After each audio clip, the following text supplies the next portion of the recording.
반갑습니다. 저희는 Этого не должно было случиться.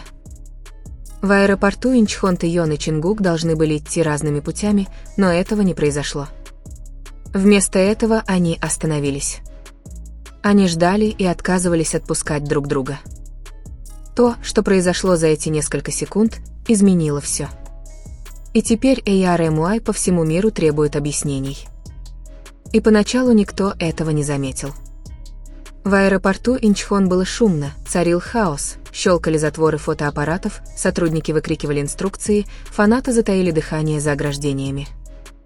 Тэйон и Чингук шли бок о бок, как делали это бесчисленное количество раз до этого.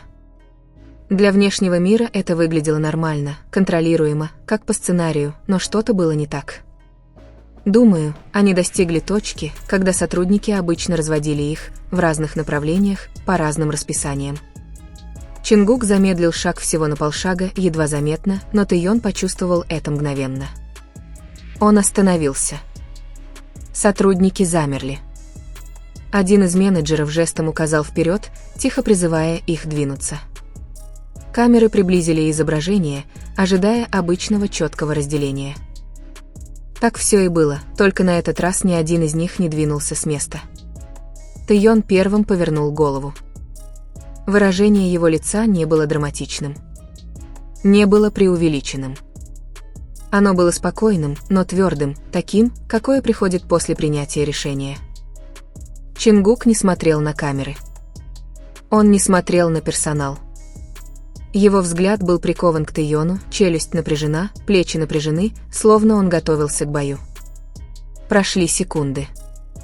Для большинства людей это ничего бы не значило. Для ARMY это значило все. Потому что это было не колебание. Это был отказ. Сотрудник подошел ближе, понизив голос, напоминая о плане. Тэйон кивнул, но не двинулся с места. Вместо этого его рука слегка сдвинулась, и Чингук это заметил. Не схватил, не прижался, а заземлился. Чингук выдохнул, выглядя так, будто задерживал дыхание весь день. И затем, не говоря ни слова, он шагнул ближе к Тэйону, а не отдалился. Именно этот момент позже застынет в интернете. Тот момент фанаты пересматривали снова и снова, задавая один и тот же вопрос: почему они не разошлись? Потому что с этого мгновения все изменилось.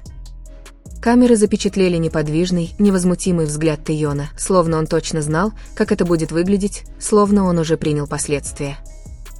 Выражение лица Чингука, напротив, выдавало все: конфликт, эмоции и что-то опасно близкое к облегчению. Они стояли там вместе, окруженные давлением, ожиданиями и правилами, которые всегда диктовали их действия. И впервые за долгое время они не следовали им, ARMY сразу это заметили. Видеоролики появились в социальных сетях в течение нескольких минут. Замедленный монтаж, крупные планы, сравнение с прошлыми моментами в аэропорту, когда они сразу же расходились, не задумываясь. Это другое, писали фанаты. Они выбирают друг друга. Другие говорили: разве они нам не говорили? Требовали миллионы. Потому что отказ, особенно молчаливый отказ, никогда не бывает случайным. В тот день в аэропорту Инчхон, Тэйон и Чингук не просто отказались расставаться. Они отказались притворяться. Момент не закончился, когда они наконец начали идти. Именно это большинство людей неправильно поняли. Тэйон двинулся первым, но не отдалился. Он скорректировал свой шаг, чтобы Чингук остался рядом с ним. Близко. Намеренно. Расстояние, которое должно было увеличиться между ними, так и не увеличилось. Сотрудники обменялись быстрыми взглядами. Строй нарушился ровно настолько, чтобы это показалось неправильным, и ARMY это почувствовали, потому что когда айдолы следуют плану, все выглядит гладко, отполировано, незаметно. Когда же нет, каждый шаг кажется тяжелым. Руки Чингука были сжаты вдоль тела. Не нервничал, а контролировал себя, словно пытался не реагировать, потому что реакция означала бы слишком многое раскрытие. Его взгляд на мгновение скользнул вверх, встретившись со взглядом Тэйона, без улыбки, без шутки, просто понимание. Этот единственный взгляд сказал больше, чем любое заявление для прессы. Они знали, что камеры там. Они всегда знали. Но на этот раз они не играли для них. Взгляд Тэйона был устремлен вперед, челюсть сжата, поза спокойная, но непреклонная. Это была поза человека, который уже перешел черту и решил, что это того стоит. За ограждениями фанаты начали перешептываться. Телефоны тряслись. Комментарии к прямой трансляции взрывались. Почему они все еще вместе? Это разрешено? Что-то происходит. Охрана незаметно попыталась снова расширить дистанцию. Небольшой шаг вперед, тихий сигнал. Чингук заметил это и еще больше замедлился. Это был не вызов. Это была преданность. А преданность, проявляемая публично, опасна, потому что, увидев ее, люди уже не смогут ее забыть. Тэйон не стал протягивать руку. Ему это было не нужно. Он просто остался. Это было его заявление. Оставаться, когда уход, это ожидаемо. Твердо стоять, когда разлука – обычное дело. Вот почему к тому времени, как они добрались до машин, напряжение было настолько сильным, что можно было задохнуться. Двери открылись. Были даны инструкции. На этот раз они подчинились. Но даже тогда Чингук остановился, прежде чем войти. Он слегка повернул голову. Как раз достаточно, чтобы камеры смогли это запечатлеть. Тэйон уже смотрел на него. И помахал рукой. Не фан-сервис, просто взгляд, задержавшийся на секунду дольше, чем нужно. Затем двери закрылись. На этом все должно было закончиться. Но не закончилось, потому что за несколько часов ARMY все проанализировали. Время, язык тела, то, как Чингук следовал за Тэоном, а не за персоналом. Тот факт, что Тэйон ни разу не выглядел неуверенно. Фанаты сравнивали это с прошлыми расставаниями в аэропорту, с тем, как легко они раньше расходились, насколько это было автоматически, насколько это было отработана мышечная память. Один вирусный пост гласил, это был выбор, а у выбора всегда есть причины. Появились предположения. Они защищали друг друга? Что-то происходило за кулисами? Произошло что-то, о чем фанаты еще не знали. Официального объяснения не последовало, ни опровержения, ни разъяснений, ни попыток минимизировать ущерб, только молчание. И в этом молчании ARMY услышали все. Потому что, когда два человека отказываются расставаться, особенно под таким давлением, дело никогда не в удобстве. Дело в приоритетах. Чего ARMY не видели в аэропорту Инчхон, так это того, что сделало этот момент неизбежным всего несколько часов назад. Атмосфера уже изменилась. За кулисами было необычно тихо. Никакого смеха, эхом разносившегося по коридору. Никаких непринужденных поддразниваний. Только тихие голоса, отрывистые инструкции и напряженное внимание, витавшие в воздухе. Тэйон стоял у окна, руки в карманах пальто, глядя на взлетную полосу, словно запоминая ее. Чингук сразу это заметил. Он всегда это замечал. «Ты в порядке?» Тихо спросил он, говоря достаточно тихо, чтобы только Тэйон мог услышать. Тэйон не ответил сразу. Когда он наконец повернулся, его выражение лица было мягким, но усталым. Усталостью, которая возникает не от расписаний или перелетов, а от слишком долгого сдерживания эмоций. «Что бы ни случилось потом», — едва слышно произнес Тэйон. «Не торопись». Чингук нахмурился. «Куда торопиться?» Тэйон встретил его взгляд. «Просто не торопись». Это было не объяснение. Это было предупреждение. Чингук все равно кивнул, потому что некоторые обещания не нуждаются в деталях. К тому моменту, когда их позвали разойтись, Чингук почувствовал это знакомое давление, подкрадывающееся к ним. Негласные правила, ожидания, невидимые линии, проведенные много лет назад, которые они никогда не должны были пересекать. Разделиться здесь. Улыбнуться там. Не задерживаться. Не оглядываться. Но Тэйон в тот день шел иначе. Медленнее, увереннее, как человек, решивший, что следование правилам важнее, чем отстаивание своей позиции. И Чингук последовал за ним не потому, что был обязан, а потому, что хотел.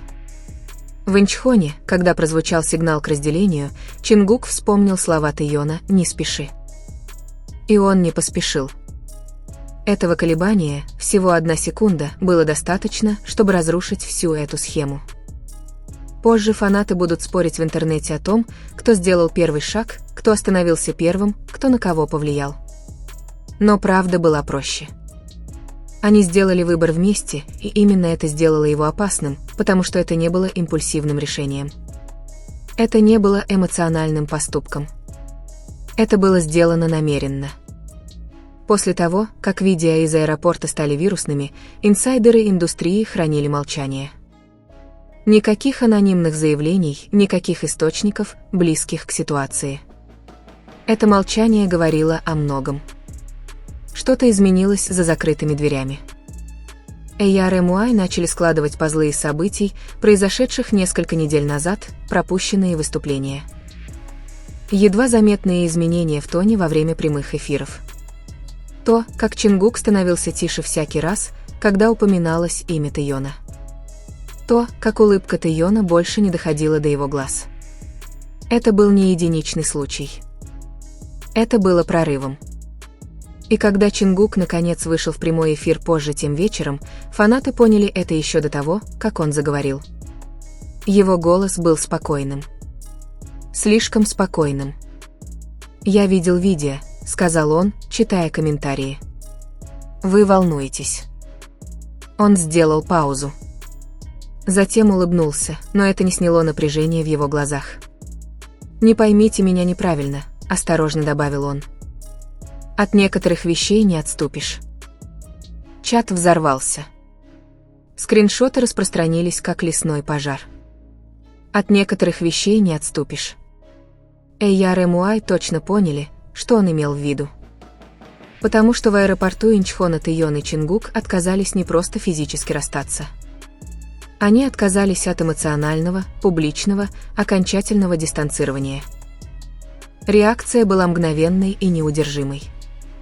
К следующему утру аэропорт Инчхона стал не просто трендом.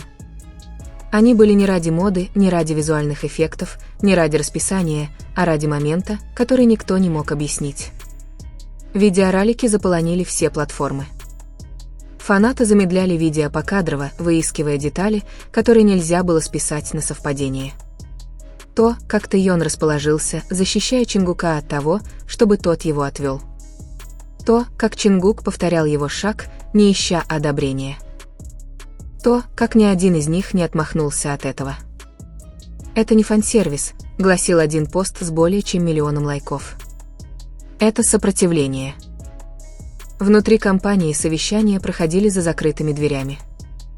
В ход пошли такие фразы, как «неправильное толкование» и «непреднамеренный момент», но никаких заявлений не было, потому что заявления работают только тогда, когда повествование еще поддается контролю. В этот раз это было невозможно. Тэйон молчал. Ни постов, ни загадочных подписей, ничего. Однако Чингук сделал нечто неожиданное. Он перестал притворяться, что все в порядке. Его следующее появление было сдержанным. Меньше шуток, более длинные паузы.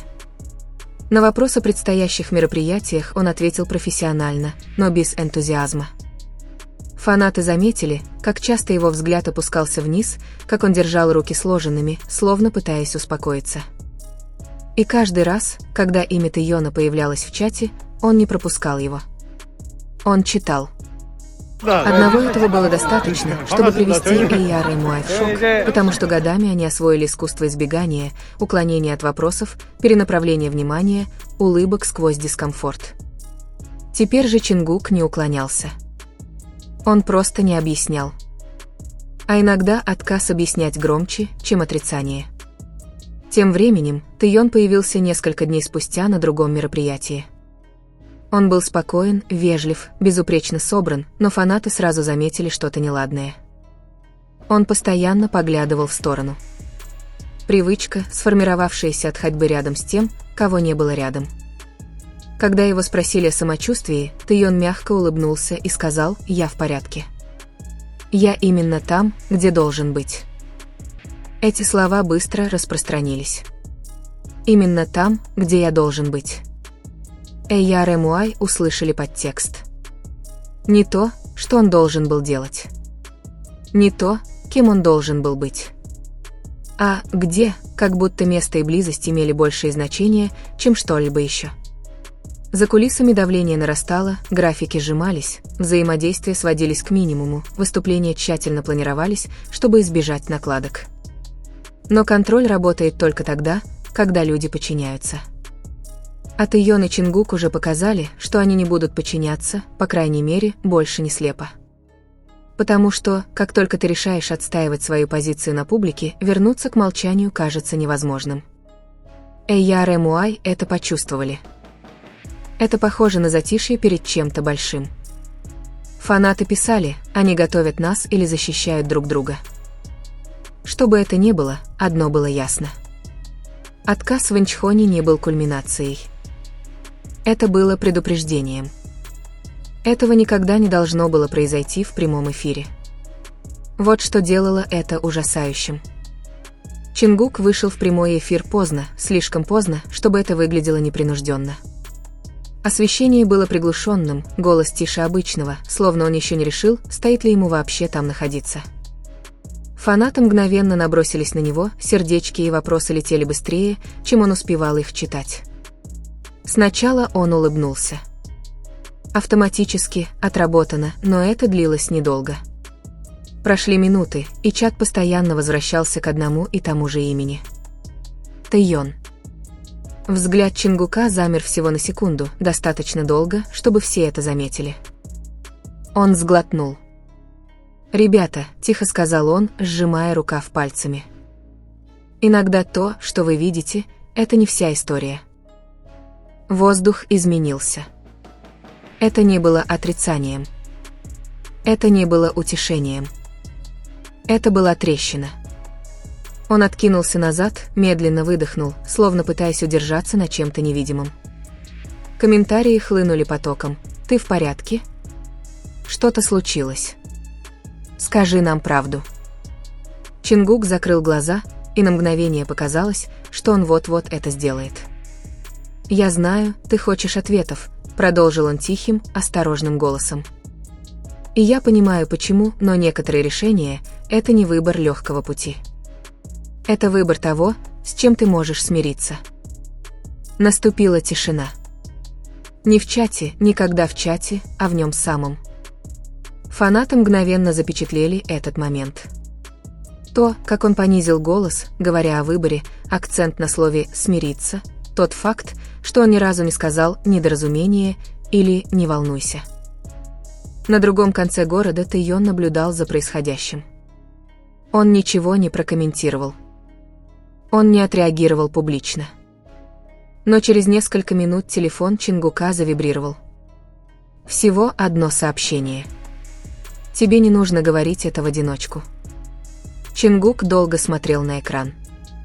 Затем он снова улыбнулся, на этот раз мягче, увереннее. Не натянуто. «Я в порядке», — сказал он в прямом эфире. «Правда. И я благодарен». Он закончил трансляцию раньше времени. В ту ночь фанаты Эйяр и Муай не спали, потому что теперь стало ясно, что что-то скрывается.